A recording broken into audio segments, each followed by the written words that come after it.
Creativity is an addiction. I talk with famous people all the time, and we bring it up.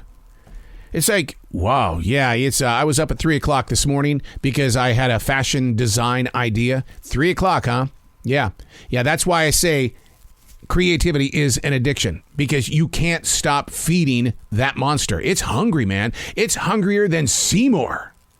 Unplugged, because we will always say yes to creativity, totally uncut, because we all make mistakes. So turn it into a tool. This is Arroe Unplugged. Oh my goodness. Where we presently stand right now in this place it's actually two different places. I'm on Friday the 13th, 2022. Where are you standing? Because I don't want any of this junkety junk that comes with Friday the 13th to land anywhere on your path. Yeah, we got to kind of push this evil kind of junk away. But yeah, Friday the 13th is one of those scary moment days. It's like Halloween. People like to jump into it because they're hoping to feel that little bit of a, wah! Friday the 13th is the same. If it's going to be a bad thing that's going to happen, it's Friday the 13th. We instantly just write it off. Man, I'll tell you what, I have Monday the 16th like that, but I don't label it a Friday the 13th. I wonder what the research is on that. Why did Friday the 13th become a gigantic moment in history where everybody has to be afraid of it? I'm going to ask the computer right now. Why is Friday the 13th looked upon as being an unlucky day? Let's see what they say here, okay? Let's see what they say. According to folklore, historian Donald Dosey, the unlucky nature of the number 13 originated with a Norse myth about 12 gods having a dinner party. The trickster god Loki, who was not invited, arrived as the 13th guest and arrived, oh my God, to shoot. Oh my God. To shoot them with a mistletoe-tipped arrow. Oh my God.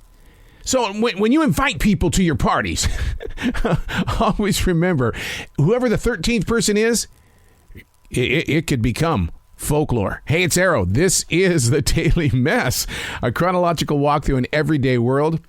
I am a daily writer. This is what I do. Why is Friday the 13th such an unlucky day? Well, we just found out, and right on the spot.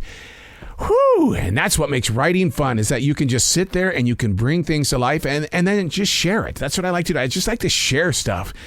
This is the Daily Mess. So much is going on. Oh my God, it's just like weight every day. So much is always going on. Digesting it feels more like mouth vomit.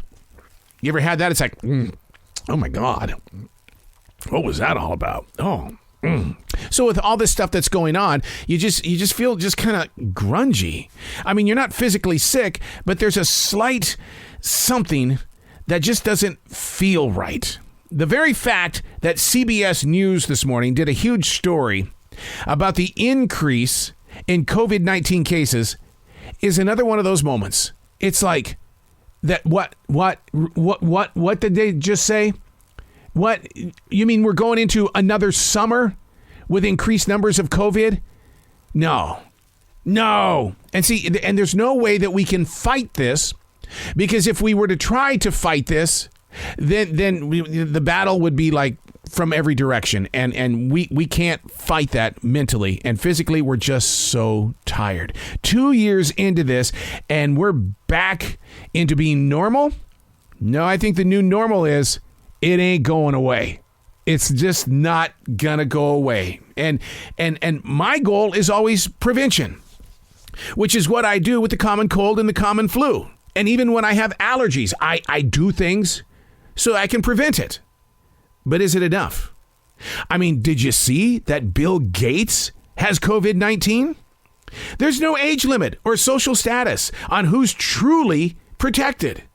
But here we are. Hope you're fine. So much of this mess that we're living, it's just weight on our shoulders. It's almost like you want that 13th person coming to your party. Get in here with that little arrow and shoot that junk off my back. Don't you feel like just rebooting? I mean, if your computer was doing this kind of stuff, you'd reboot that in a heartbeat. You just say, I'm not putting up with this, man. I'm going to reboot. But we can't reboot our lives, because if we could, we'd be doing it every 10 minutes. So what we got to do is we got to gather. Picture yourself doing it. We've got to gather, and we've got to guide each other. We cannot be the final generation. Reminds me, I was talking with David Gergen, big guy in the world of politics. And that was one of my very first subjects when I was talking to him. Because the political world here in the States is just whatever. We're not going there. But what happens is that I did ask him, are we the final generation? And very sternly, and you can hear the interview on Like It's Live. Google it. Arroe, Like It's Live, David Gergen. He very sternly said, no, we are not. We are not.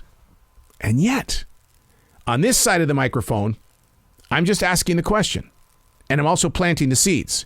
We cannot become the final generation. And the way that we are going to stay away from that is that we've got to gather. And we've got to guide each other. And we need people like David Gergen to say, stop it. Just stop it. I'm going to put you in timeout for 3 days, and you're not going to come out and do your little podcasting thing. Stay strong. Friday the 13th is only a day. It is not a bad luck day. And if something does happen today, you know what? It's only a problem if you identify it as a problem. I'm Arroe, and that's the Daily Mess.